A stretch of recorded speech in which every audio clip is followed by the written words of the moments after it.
Joining me now with some additional perspectives on all of this and the very tense situation in Ukraine is Lauren Goodrich in Austin, Texas. She's a senior Eurasia analyst with the global intelligence company Stratfor. Welcome, Lauren. Let's start with what Nathan was just talking about. Do you think a deal can be brokered? I mean, is there anything that can be cobbled together that would ease some of this violence? Well, we've already seen very large concessions given by President Yanukovych. President Yanukovych has actually agreed to have presidential elections early. That is something that he has not been willing to concede on for the past 3 months. So President Yanukovych has taken a step forward. The problem is that the opposition who is being negotiated with is the moderate opposition. And the moderate opposition is not quite sure whether Yanukovych is being honest in saying that they're going to have presidential elections. Well, you mentioned the moderates there, but there is a right-wing element, and some people feel like they've sort of hijacked this whole thing. Very much so. When we talk about the opposition, it has to be divided in two. There's the moderate opposition that actually started the protest movement back in November, in December, that had the peaceful protests on the streets of Kiev. And those three opposition leaders of the moderates are the ones that are in the negotiations with both Yanukovych and the European foreign ministers. It's the right-wing opposition groups, those that are underneath radical groups such as Right Sector, that no one is sure how to control them and get them off the streets and get them to quell the violence. They're not listening to the negotiations, and they're not part of the negotiations. So even if a deal is brokered between the moderates and Yanukovych, it's not certain that the Right Sector and the other radical movements will actually listen. Lauren, let me get your thoughts on the sanctions. Is it more symbolism than actual substance, would you say? I would say that they will have a small amount of a bite. They won't have a large bite because Ukraine isn't fully integrated into the European system or even the U.S. system. But the important thing is to see, now that we have movement out of Yanukovych, is there even reason to have the sanctions?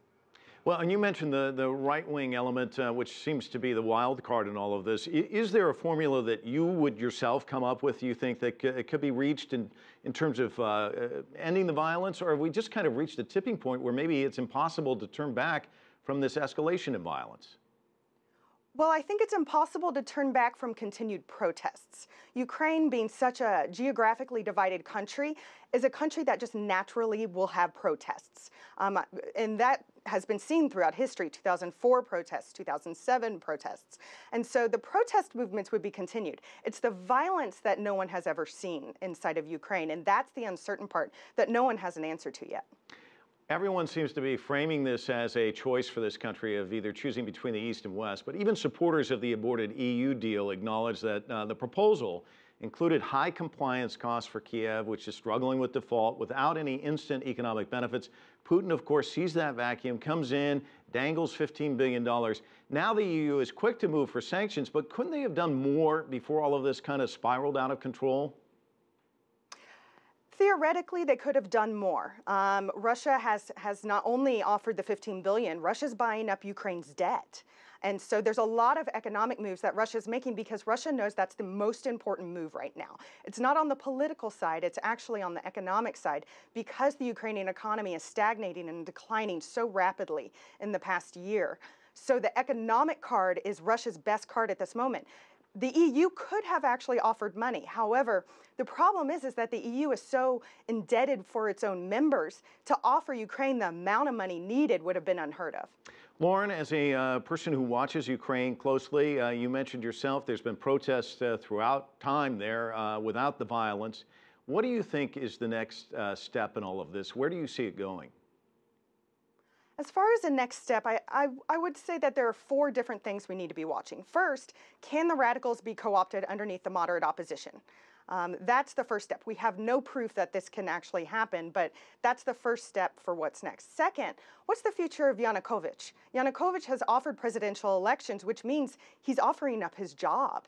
And in order to do that, what's really interesting and important is that this morning, Russia came out almost against Yanukovych, which makes us at Stratfor wonder whether Moscow has given up on Yanukovych being the leader of Ukraine in the future.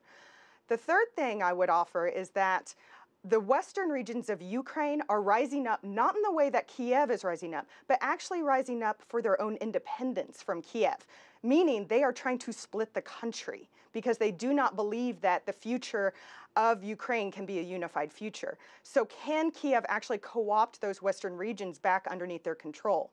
And then lastly is, what's Russia's next move inside of Ukraine? Ukraine is too fundamentally important to Russia to allow Western influence to increase at any level.